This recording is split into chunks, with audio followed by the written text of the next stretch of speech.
ایک گھنا سا جنگل تھا جہاں ہر جانور اپنی زندگی میں مگن تھا، لیکن اس جنگل میں ایک شیر رہتا تھا جو صرف اپنی طاقت ہی نہیں بلکہ اپنی انوکھی عادت کی وجہ سے بھی جانا جاتا تھا۔ اسے ڈانس کرنا بہت پسند تھا۔ شیر بچپن سے ہی گانے کی آواز سنتے ہی جھومنے لگتا تھا۔ پہلے تو جانور اسے حیرت سے دیکھتے، پھر ہنستے اور کچھ تو ڈر کے مارے چھپ جاتے۔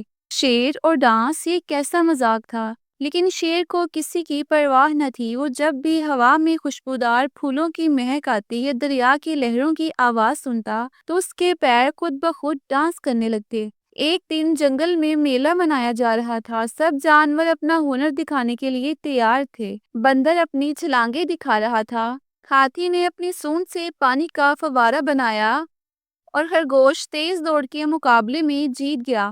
لیکن جب باری آئی شیر کی تو سب ڈر گئے۔ اب شیر آئے گا، کہیں وہ ہمیں کھا نہ جائے۔ مگر جیسے ہی ڈھول کی آواز بجی تو شیر مسکرایا۔ اس نے اپنی گردن بلند کی اور زور سے دھاڑا، مگر اس بار وہ دھاڑ ڈرانے کے لیے نہیں بلکہ اپنا ڈانس دکھانے کے لیے تھی۔ بابر نے اپنے پنجے آسمان کی طرف اٹھائے، پھر ایک گھومتا ہوا چکر کاٹا اور پھر ڈانس کرنے لگا۔ جنگل کی مٹی اڑنے لگی اور سارے جانوروں کی آنکھیں حیرت سے کھلی کی کھلی رہ گئیں۔ شیر کا ڈانس اتنا پیارا تھا، سب لوگ تالیوں میں جھومنے لگے۔ طوطا گانے گانے لگا اور ہرنوں نے شیر کے ساتھ ڈانس کرنا شروع کر دیا۔